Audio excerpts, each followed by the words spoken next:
आपण पाहतोय की गेल्या काही दिवसांपासून पावसाने ओढ दिलेली आहे। त्यासोबतच पाऊस जो पडतोय तो दमदार असा नाहीये। या सगळ्या पार्श्वभूमीवर ठिकठिकाणी जी भाजी पिकं आहेत त्यासोबतच टोमॅटो देखील हा बाजारात कमी प्रमाणात येतोय।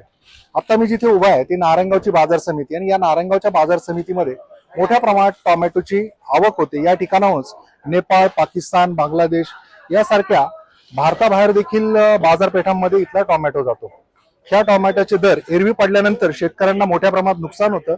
इथे लाल चिखल झाल्याच्या बातम्या देखील पाठीमागच्या काळामध्ये चालल्या। त्याच्यामुळे टोमॅटोचं प्रोसेसिंग होऊन त्या युनिटवर जर काम केलं गेलं तर निश्चितच शेतकऱ्यांना दोन पैसे मिळू शकतात, असं देखील काही गोष्टी समोर आल्या।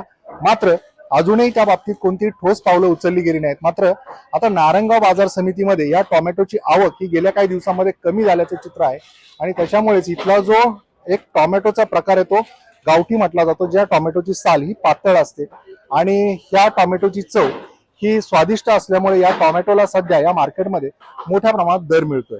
तो अगदी हजाराच्या पुढे हा दर गेल्या काही दिवसांमध्ये मिळतोय। मात्र हा जरी दर मिळत असला तरी शेतकऱ्याला हे पैसे मिळतात का, तर निश्चितच शेतकऱ्याला हे पैसे मिळत नाहीये। कारण त्याच्या पाठीमागची जी काही मेहनत आहे आणि त्याच्यामधला जो खर्च आहे तो ह्या प्रमाणात शेतकऱ्याला मिळत नाहीये। मात्र व्यापारी सांगतात की आता हा जो दर वाढलेला आहे त्याचा फटका निश्चितच खाणाऱ्याला बसतोय। मार्केटमध्ये याचे भाव वाढतायत आणि आत्ताच्या ह्या बाजार समितीचा जो ट्रेंड आहे हा भाव वाढण्याचा तो काही दिवस असाच राहील असा काहीसा अंदाज त्यांनी व्यक्त केलेला आहे। अविनाश पवार, NDTV मराठी, नारायणगाव, पुणे।